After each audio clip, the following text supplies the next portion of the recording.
கர்த்தருடைய பரிசுத்த நாமத்திற்கு மகிமை உண்டாவதாக. இன்றைய வசனம் சங்கீதம் 37:5. உன் வழியை கர்த்தருக்கு ஒப்புவித்து அவர் மேல் நம்பிக்கையாயிரு, அவரே காரியத்தை வாய்க்க பண்ணுவார்.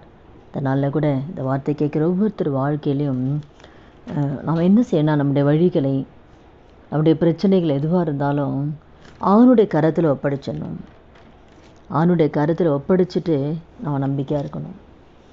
உங்கள் உபத்திரங்களை, உங்கள் கண்ணீரை, உங்களை என்ன தேவையாக இருக்கும், உங்கள் கடன் பிரச்சனைகள், என்னென்ன காரியத்து குறித்தெல்லாம் நீங்கள் வேதனைப்பட்டு கொண்டு இருக்கிறார்களோ அந்த காரியங்கள்லாம் ஆணுடைய கரத்தில் ஒப்படைச்சிருங்க. நீங்கள் போகிற பாதி ஆணுடைய கரத்தில், எந்த பாதையில் கடந்து போனாலும் அந்த ஆண்டோட ஒப்படைச்சிருங்க. ஆணுடைய கரத்தில் ஒப்படைச்சிட்டு அவர் பார்த்து கொள்வார் அப்படின்னு சொல்லி அவர் மேலே நம்பிக்கையாக இருக்கும்போது நம்ம போகிற வழியில் நமக்கு அவருக்கு சித்தமான பாதையில் ஆண்டு நம்மளை கொண்டு போவார். அவர் கருத்தில் நம்ம ஒப்படைச்சோம், அவ்வளோதான். அவருக்கு சித்தமான பாதையில் ஆண்டவர் நம்மளை கொண்டு போவார். அப்போ அவர்கிட்ட ஒப்படைச்சிட்டோமா, அவருக்கு எல்லா காரியத்தை அவர் வாய்க்க பண்ணுவார். அதனால் மனுஷன் மீது நம்பிக்கை வைக்கக்கூடாது. எந்த சொல்லுமே நம்ம நம்பிக்கை யார் மேலே இருக்கணுமோ ஆண்டவர் மேலே மாத்திரம் தான் இருக்கணும். எல்லாத்தையும் ஆண்டுகிட்ட ஒப்படைச்சிட்டோம், அவர் பார்த்துக்கொள்வார், அவர் அற்புதத்தை செய்வார்னு சொல்லி அவர் மேலே மாத்திரம் நம்ம நம்பிக்கையாக இருக்கணும்.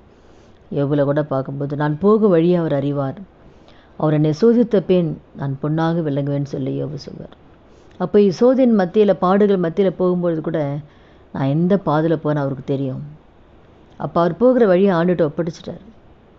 அப்போ ஒரு சோதனை பாதையில் கடந்து போனால் கூட என் வழி ஆண்டுக்கு தெரியும், அவர் என்னை சோதிச்சப்பறம் நான் பொண்ணாக மாறுவேன் அப்படின்னு சொல்லி யோபு சொல்கிறார். அப்போ நம்ம வாழ்க்கையோட நம்ம போகிற வழியை எதுவாக இருந்தாலும் அது ஆண்டுகிட்ட ஒப்படைச்சிடும் போது அவருக்கு சித்தமான பாதையில் அவர் நம்மளை கொண்டு போய் நிறுத்துவார். ஒப்படைச்சிட்டு நம்ம எல்லாத்துலேயுமே நம்பிக்கையாக இருக்கணும். எந்த காரியம் இருந்தாலும் ஆண்டுகிட்ட, பிள்ளைகளோட காரியம், பிள்ளைகளுடைய எதிர்காலம், குடும்பத்தின் தேவைகள், எந்த காரியமாக இருந்தாலும் ஆண்டோட கரத்தில் ஒப்படைச்சிட்டு நம்ம ஆண்டவர் மீது மாத்திரம் நம்பிக்கையாக இருக்கும்போது நிச்சயமாக நம்மளுடைய காரியம் எல்லாவற்றையுமே கர்த்தர் வாய்க்க பண்ணுவார். நான் இந்த வார்த்தை கேட்குற யாரும் எந்த சொல்லுமே சொந்து போகாதீங்க. உங்கள் எல்லா காரியத்தையும் ஆண்டுகிட்ட ஒப்படைச்சிருங்க. உங்கள் காரியத்தெல்லாம் கர்த்தர் வாய்க்க பண்ணுவார், பெரிய காரியம் செய்வார். ஜெபிக்கலாமா? துதிகள் மத்தியில் வாசம் சார் நல்ல தகப்பனே, இயேசு நாமத்துடைய சமூகத்தில் வருகிறோம். இந்த வார்த்தை கேட்குற ஒவ்வொருத்தர் வாழ்க்கையில் ஆண்டவரே அப்பா எல்லாவற்றிலுமே உன் மீது நம்பிக்கையாக இருக்கும். காரியங்களாம் கர்த்தர் வாய்க்க பண்ணும்படி நம்முடைய கரத்தில் ஒப்பு கொடுக்குறப்பா, அந்த கரத்தில் ஒப்பு கொடுக்குறோம். இயேசு நாமத்து பிதாவே, ஆமீன். கர்த்தர் நாமத்துக்கு மகிமை உண்டாவதாக.